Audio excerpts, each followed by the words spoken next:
If you believe you have seen through what most people cannot, that you are more conscious and wiser than most, that you are awake while everyone around you sleepwalks, you are in danger of being possessed by a destructive shadow.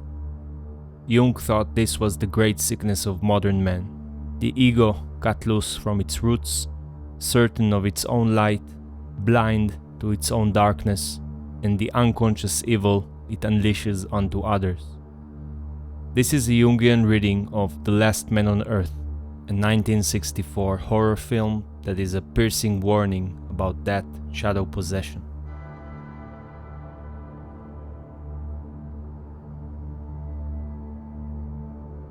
In 1954, 28-year-old American writer Richard Matheson published a short novel called I Am Legend. A pandemic has emptied the world and turned humanity into something between zombies and vampires. One man, Robert Neville, has survived. He spends his days hunting the infected in their sleep and his nights inside a fortified house while they claw at the walls and call his name from the dark. This short book invented the modern post-apocalyptic genre almost single-handedly. Stephen King said the novel was the reason he became a horror writer. Matheson wrote the book 9 years after Hiroshima, 1 year after the hydrogen bomb. The disease in the novel travels on dust storms, the way Fallout was thought to.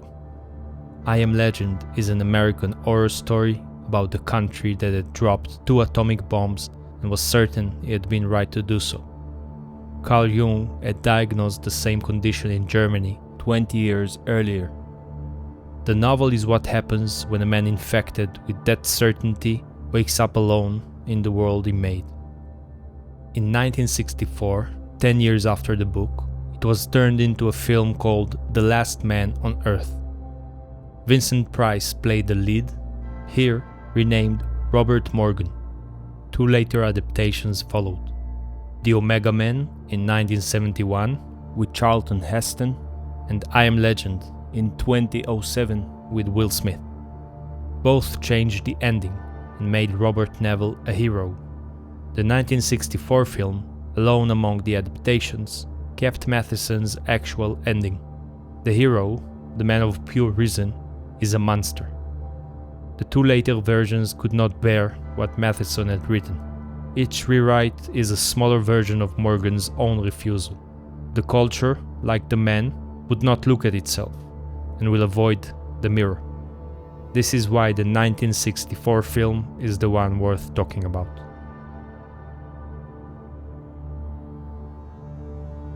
Robert Morgan is a research scientist. An unknown germ is being blown around the world. It's highly contagious and it's reached plague proportions. And you don't believe some of the dead have come back? Now let's get to work. 3 years ago, a wind-borne plague swept the earth. The dead rose. They fear mirrors and garlic. They are killed by the wooden stake. Morgan, alone among the living, has fortified his house and dedicated his days to hunting them. He works systematically through the city like an exterminator. He finds the infected in their daytime sleep. He drives a stake through each one. He carries the bodies to a great burning pit on the edge of town and drops them in. He has done this every day for 3 years. Is that all it has been since I inherited the world? Only 3 years. It seems like 100 million. His routine is a ritual against feeling anything at all. I can't afford the luxury of anger. Anger can make me vulnerable. It can destroy my reason, and reason's the only advantage I have over them. I've got to find where they hide during the day. Uncover every one of them. Now, where did I finish off yesterday? Madison Street to 31st Avenue. 11 kills. At night, they come for him. They are slow and confused. They cannot enter. They circle his house and call him by name. The leader of the nightly siege is Ben Cortman. Before the plague, Cortman was Morgan's friend. his colleague at the lab, godfather to his daughter. Now he stands outside the door every night and calls his name. Here, Morgan. The film fills in the past in flashbacks. Morgan had a wife, Virginia, and a daughter, Kathy. The plague took them both. The state took Kathy's body and burned it in the pit. I want my daughter. Mister, a lot of daughters are in there, including my own. Morgan could not bear to send Virginia. He buried her in secret. She came back to the door 3 nights later. He had to stake her himself. In the 3rd year of his isolation, Morgan sees a woman walking in daylight. He chases her and brings her home. I'm not going to hurt you. Wait! Wait! Do you want to come with me or do you want to face them? Her name is Ruth.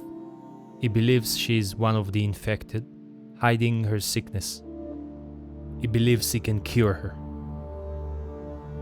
Ruth is something the film has not prepared us for. She belongs to a 3rd group.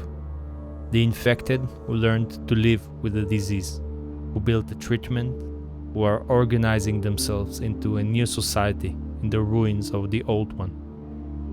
They've been watching Morgan from the city. They have not come for him yet, but they will. We? There are quite a number of us. And I thought you were alone. I was going to cure you. I want the truth. I want all of it. Why are you here? To find out if you know any more than we do. You know far less. We're alive. Infected, yes, but alive. We're going to reorganize society. Do away with all those wretched creatures who are neither alive nor dead. Start everything all over again. And you want me to join? You can't join us. You're a monster to them. Why do you think I ran when I saw you? Even though I was assigned to spy on you. Because I was so terrified of what I'd heard about you. You're a legend in the city, moving by day instead of night. Leaving as evidence of your existence bloodless corpses. Many of the people you destroyed were still alive. Many of them were loved ones of the people in my group. I didn't know. Is there any way you can get out of here? What do you mean? They're coming after you tonight.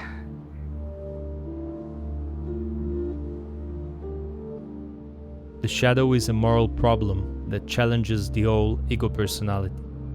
For no one can become conscious of the shadow without considerable moral effort. The shadow is what we will not admit is in us. Cruelty, fear, capacity to harm and to even enjoy it. Whatever we have exiled in order to keep believing in our own reasonableness and goodness.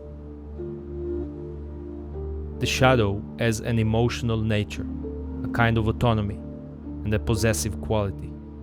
Emotion is not an activity of the individual, but something that happens to him.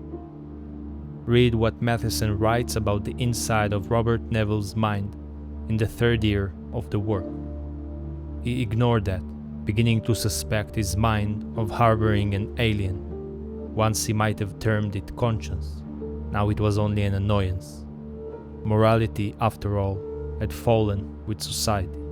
It was his own ethic. A man who has begun to suspect his own conscience of being foreign. A man for whom morality has become an annoyance to be ignored. A man who tells himself that he is his own ethic. This is what Jung calls the colonized ego. The shadow has not been integrated. It has taken over. And the most dangerous form of this colonization is the one I named at the start of this video. Jung gives us the image the film has been building. It is often tragic to see how blatantly a man bungles his own life and the lives of others, yet remains totally incapable of seeing how much the whole tragedy originates in himself. An unconscious factor spins the illusions that veil his world, and what is being spun is a cocoon which in the end will completely envelop him.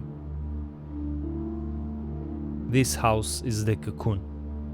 The strangest thing about the cocoon is that the man inside cannot tell that it is one. This is the danger we named at the beginning of the video. Jung wrote about epidemics like the one in this film. He did not think that they were horror metaphors. He thought they were portraits of something he had watched happen in his own century. A whole population can be taken at once. He observed the Germans in the 1930s. The unconscious does not always rise in one person. Sometimes it rises in everyone, and the few who are still themselves can only stand at the window and watch. But Jung said something else, and this is the part the film emphasizes. The one who believes he alone is awake, that everyone else has been taken, that he is the last carrier of reason in a world of sleepwalkers, has been taken too. Jung called it the mana personality. The ego inflates to the size of consciousness itself. The man who is identified with being awake is no longer awake. He has fallen asleep inside the certainty of his own waking. Morgan kills sleeping people every day for 3 years and tells himself it is reason. The certainty that he alone escaped the plague is what took him. This is the second cocoon. The first one is built of boards and garlic. The second is built of being right. Every night, the closest friend of his old life stands outside the door of his new one and calls him out by name. Here, Morgan. Projections change the world into the replica of one's own unknown face. The shadow comes wearing the face of the closest friend. It calls you to come out and meet it. It has been calling for years. It wears the face of the friend we cut off, the parent we stopped speaking to, the version of ourselves we left behind to become who we are now. Each of them is at the door tonight, calling our name. Even his dead wife's voice arrives at the door. Mom, I can't see! I can't see! Mom! He buried her in secret because he could not bear to send her to the pit. She came back. The figures outside the wall are not strangers. They are everything the inside refused to grieve. Loneliness piles up whatever you have in your unconscious, and if you don't know how to cope with it, it comes first in a projected form. The film makes us love Morgan, because we are Morgan. We have all stood at the window and called the people we could not understand monsters. We have all built walls against grief and called them reason. The film is asking us to notice that we have just done it. Ruth can be seen as Morgan's anima, the unconscious feminine in a man, the carrier of feeling and relatedness, the figure who arrives in dreams and in life when the rational ego has cut itself off from the soul. The anima is the bridge back. Morgan does not let himself be met.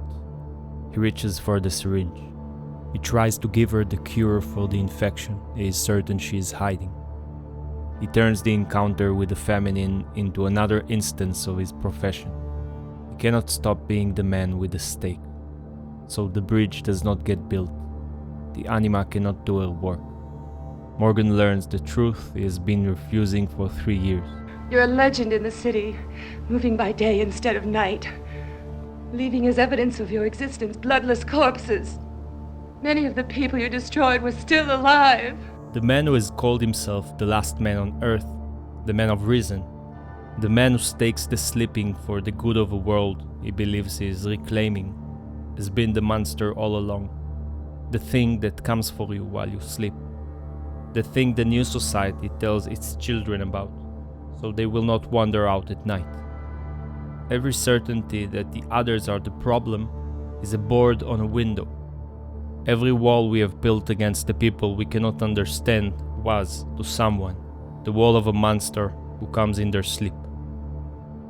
It is quite within the bounds of possibility for a man to recognize the relative evil of his nature, but it is a rare and shattering experience for him to gaze into the face of absolute evil. In the film, Morgan runs from the gaze. He flees to a church. They corner him there.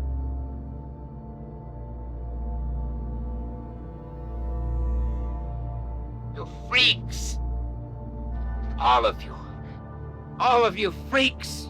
Mutations! You're freaks!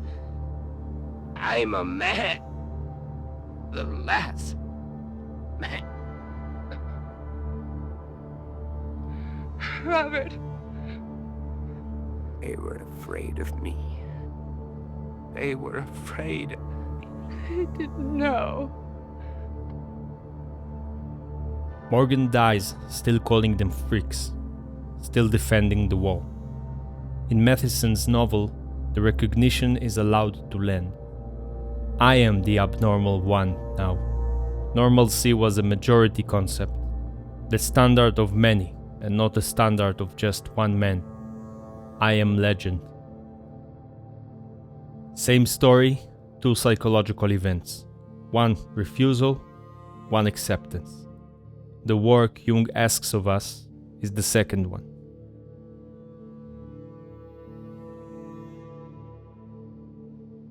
Edward Edinger wrote a sentence that lives at the center of this work. As we pursue the withdrawal of projections, we make dying our profession. To withdraw a projection is to take back into yourself what you had thrown onto someone else. The hatred that was always yours, the cruelty you preferred to see in the other's face. Each time a small death, the piece of you that lived inside the projection, certain it was righteous, as to die. What dies in the withdrawal is the false self. What lives is everything that was waiting underneath. The grief we would not feel. The wife we would not bury. The mother we would not forgive. The version of ourselves we exiled to be accepted. None of it is lost. All of it is at the door, asking to come in. Robert Morgan will not die that small death, so he has to die the large one. Ben, what's the matter with you? Nothing, and I'm going to keep it that way. Ben, look, let's talk about this. There's nothing to talk about. You think I'm out of my mind. You laughed at me and my theory. You might be one of them. Ben, look, you're ill. You ought to see a doctor. No doctors. You take care of your life, I'll take care of mine. Now get away from here. You understand? Get away from here! Anything that disappears from your psychological inventory is apt to turn up in the guise of a hostile neighbor. It is surely better to know that your worst enemy is right there, in your own heart. This is the deeper meaning of the title. To be a legend, in this sense, is not glory. It is the fate of the unintegrated. Whatever a culture cannot bear to recognize becomes a story it tells about itself, in which the monster is always someone else, and the hero is always us. The story has been told 3 times on screen. Only the first version kept the recognition. The 2 later ones rewrote it away. Each rewrite has made Neville more heroic and more alone. The legend dies because the recognition was never allowed to happen. This is what a culture looks like when it cannot face itself. It makes more movies. The vampires at Robert Neville's door are not strangers. They are part of him he could not save, dressed in the bodies of his neighbors, asking to be let in. Most lives are lived inside that house. Most days are spent fortifying the walls against the voice that calls our name from the dark and asks us, persistently and less gently, to come out. You have been ignoring it for years. It is not your enemy. It is the part of you that wants to come home. If you can, open the door before the legend is born.